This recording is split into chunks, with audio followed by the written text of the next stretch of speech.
Bon matin, mes amis. Ben, c'est ça. Je suis Paul Régimbal et je suis un être humain.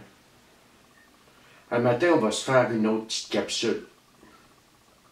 Tu sais, il y a des affaires dans la vie qui sont avant tout une question de conscience, d'appréciation personnelle. Quand tu es tout petit, tu sais, c'est ton parent qui va te dire que telle chose est correcte et telle chose n'est pas correcte. Puis bon, ben, t'apprends à avoir du discernement, tu sais. Mais plus tard dans la vie, là, c'est ta conscience qui va te dicter ces choses-là. Ah, bien sûr, je peux faire taire ma conscience, il n'y a pas de problème. Mais je me retrouver tôt ou tard avec angoisse, anxiété, sentiment d'être aliéné par rapport aux autres, me cacher, pas tout dire. Il y a un prix à payer, c'est ça que je suis en train de dire. Tu sais, même si l'humanité au complet n'est pas au courant que j'ai pas été correct, moi je le sais, tu sais, puis je vais en payer le bill. Pas que la loi du retour, regarde, je ne vais pas rentrer là-dedans matin, là, savoir si ça c'est vrai, pas vrai, regarde, je ne rentre pas dedans, moi. Pas là pour ça, je suis là pour le mode de vie. Si je te parle de ça, c'est parce qu'on a commencé à parler ensemble de 8e et 9e étape. Nous avons dressé une liste de toutes les personnes que nous avions lésées et résolu leur faire amende honorable. Nous avons directement réparé nos torts envers ces personnes, partout où c'était possible, sauf lorsqu'en se faisant, nous pouvions leur nuire ou faire tort à d'autres. 8e et 9e étape, ce sont les deux étapes de réparation. Il va y en avoir une 3e tout à l'heure, hein? Ben, d'une certaine façon, dans la 2e partie de la 10e étape, on va me demander d'admettre mes torts dès que je m'en aperçois. C'est déjà un premier pas de la réparation que d'admettre mon tort, vis-à-vis moi-même comme vis-à-vis des autres. Donc, vois-tu, je suis arrivé dans les fraternités, puis j'ai cheminé pas mal, comme on disait dans les autres. Puis on a regardé ensemble les 2 étapes de pacification. C'était celle qu'on a regardée juste avant, 6e et 7e étape. Et il manque quelque chose pour mon... Ben, il manque bien des choses, mais il manque quelque chose de fondamental à mon rétablissement.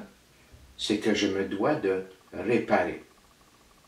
Autant vis-à-vis moi-même, et avant tout vis-à-vis moi-même, puis tranquillement, pas vite, vis-à-vis des autres. J'ai procédé à un inventaire moral minutieux de moi-même, puis je suis allé en 5e étape avec le meilleur que je pouvais y aller. Quand on sort de là, certaines personnes ont de la difficulté à voir le tort qu'elles ont eu vis-à-vis des autres. Ça se peut là qu'il y ait une période de temps où ta liste de torts à réparer vis-à-vis des autres soit très courte. Ça se peut qu'il y ait une période où ton esprit, ton ego se rebelle contre cette idée. Oui, mais lui ou elle m'a fait ceci, cela. Tu sais, c'est bien humain. Mais si le cheminement spirituel fait son chemin, tôt ou tard, ben, il va falloir prendre conscience des torts que j'ai causés aux autres, que je mette ces personnes-là sur ma liste de mon honorable, et que je prenne la résolution, le consentement, de réparer tant que peut se faire. Pourquoi il en est ainsi? Vois-tu, il y a bien des raisons. La première, la fameuse notion de culpabilité. Si je ne répare pas mon tort, si je ne vais pas chercher le pardon de l'autre, si je ne vis pas directement mon tort vis-à-vis de cette personne-là, je vais tout le temps me sentir coupable. Qu'est-ce qui arrive quand je me sens coupable? Quand je me sens coupable, j'ai tendance à me laisser plier ses pieds, j'ai tendance à ne pas être dans la dignité, j'ai tendance à être dans la honte, j'ai tendance à laisser les autres, ou quelques-uns des autres, avoir des torts à mon endroit et je ferme ma gueule. en échange de ça, être dans le ressentiment, être dans l'apitoiement, être dans le victimisme, puis à mon tour, moi, taper sur ceux qui m'ont rien fait. Donc, on va recommencer la boucle qui, un jour, m'a amené en 4e et 5e étape. Pas très brillant, là. Tu sais, à mon avis, en tout cas, pas fort fort. Vois-tu, ça, c'est une des raisons pour lesquelles il est important de réparer. La deuxième, c'est juste une question de conscience. Si je répare mes torts vis-à-vis des autres, si je m'arrange pour être équitable, bien, je vais essayer un jour à la fois par la suite de ne pas répéter les mêmes torts, et je ne permettrai pas non plus qu'on ait des torts à mon endroit sans réagir correctement. Vois-tu, c'est un autre des mobiles. On ne les regardera pas tous un matin, mais on va en regarder quelques-uns. On vient d'en voir 2. Donc, le mode de vie en 12 étapes, il me propose 2 étapes de réparation. Et c'est d'une grande discipline. Le mode de vie, là, c'est pas facile. C'est quand on dit nous avions aimé connaître une méthode plus facile et plus douce, c'est parce que, pardon, c'est d'une grande discipline, c'est d'une grande rigueur. Si j'ai commis des torts ou un tort vis-à-vis X, et que je le sais dans mon âme et conscience, je vais devoir mettre cette personne-là sur la liste et je vais devoir me résoudre à faire à mon honorable le moment venu, et ce, indépendamment de ce que cette personne-là a pu me faire ou pas. Son inventaire à elle, sa conscience à elle, ça y appartiendra à cette personne-là. Ça ne m'appartient pas, moi.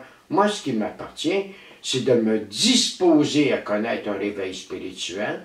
Ce qui m'appartient, c'est d'améliorer mon contact conscient avec Dieu.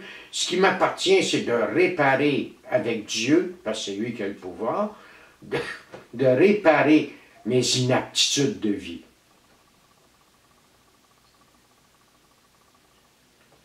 Donc,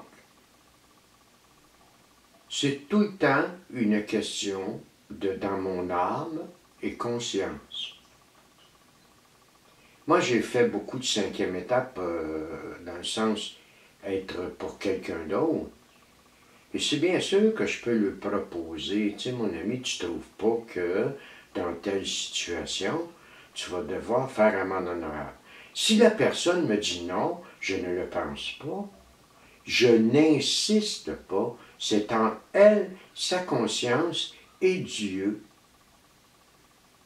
Cette personne-là n'est pas là pour que je me substitue à ça. Pardon, je ne suis pas là pour me substituer à la conscience de l'autre. Ce n'est pas mon rôle en tant que parrain.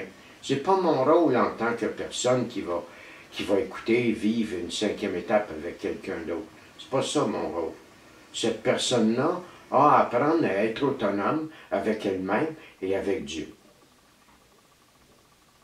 Donc, 8e et 9e étape, comme on le dit, c'est 2 étapes de réparation. Faire la liste exhaustive de ça est d'une importance capitale, parce que ça va démontrer mon désir sincère de le faire, que je consens à le faire, en étant conscient, comme on disait l'autre jour dans la vidéo précédente, que la personne à qui j'ai fait le plus de tort, c'est moi, la personne qui m'a fait le plus de tort, c'est moi, donc que la personne à qui je dois le plus d'amende honorable, c'est moi-même. J'ai à apprendre à me mettre à l'abri de moi-même. Je vois bien. Mais il en demeure pas moins que j'en ai lésé d'autres et que je vais me disposer et me préparer à faire amende honorable aux autres. Ça va être le sujet de notre prochaine petite capsule vidéo. Moi, aujourd'hui, vois-tu, je vais te laisser. Ce ne sera pas bien long aujourd'hui, là. Je vais te laisser, j'aimerais ça que tu fasses une réflexion.